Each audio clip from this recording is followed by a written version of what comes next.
So Jesus is, he makes the comment that now they see him a little while. They're not going to see him, and then they're going to see him again. And Jesus saying this confuses the heck out of the disciples, right? And, for good reason, the Holy Spirit has not come down upon them yet. And Jesus is referring to his death, his passion, then his resurrection. He'll be with them for a little while, then his ascension, and then he'll be with them again with the sending of the Holy Spirit. So that's kind of veiled right now for the apostles. But, I think it really, it gets to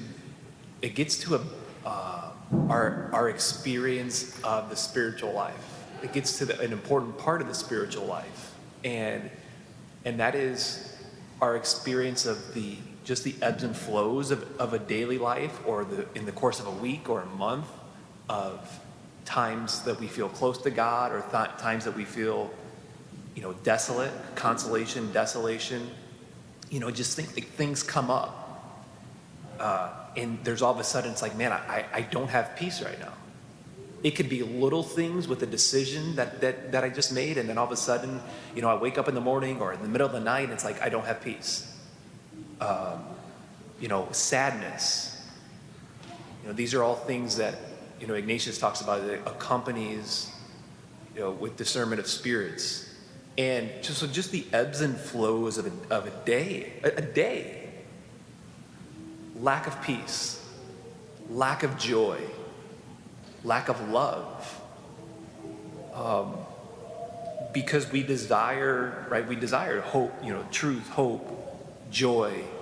And we know that sometimes even in cases where as Ignatius says, one is moving from like a good spot, their state of soul is in a good spot, the Lord can still withdraw himself, where we're just in a desolate spot. We know that the famous example of John of the Cross, the dark night of the soul, or Mother Teresa experiencing a prolonged period of time as well.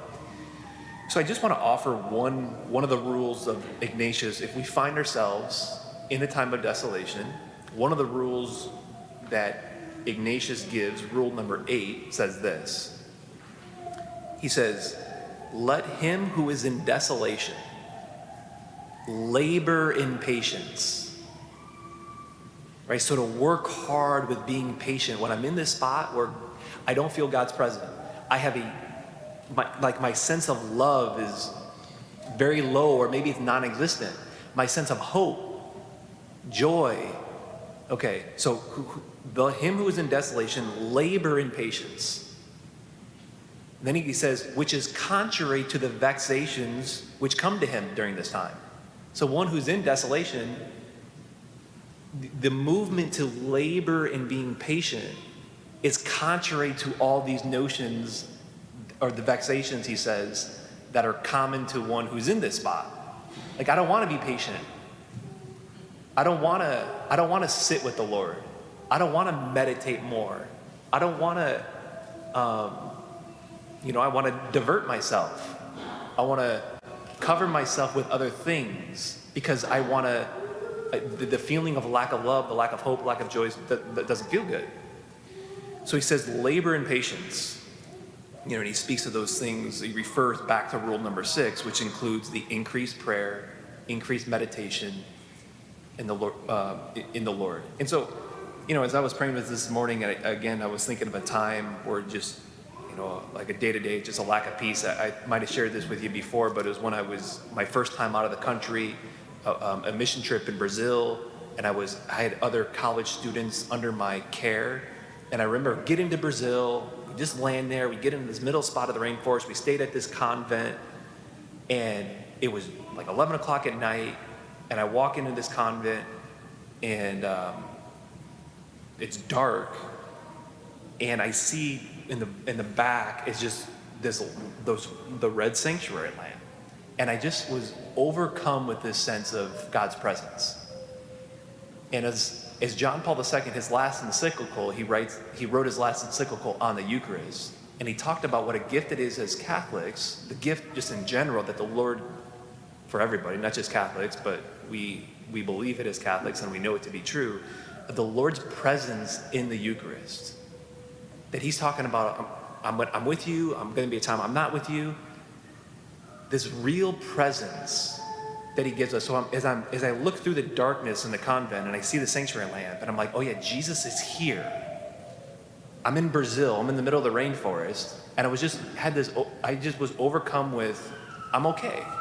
Like, I'm safe. God's with me. So as today, as we're going to hear more about tomorrow, as the reading continues, Jesus is stressing to the point that suffering's coming. Difficulty is coming. Lack of peace is coming, even at times. And he says to us, hold on.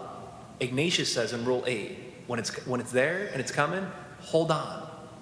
Labor in patience and lean more into him, because he's here, he's present, he's with me.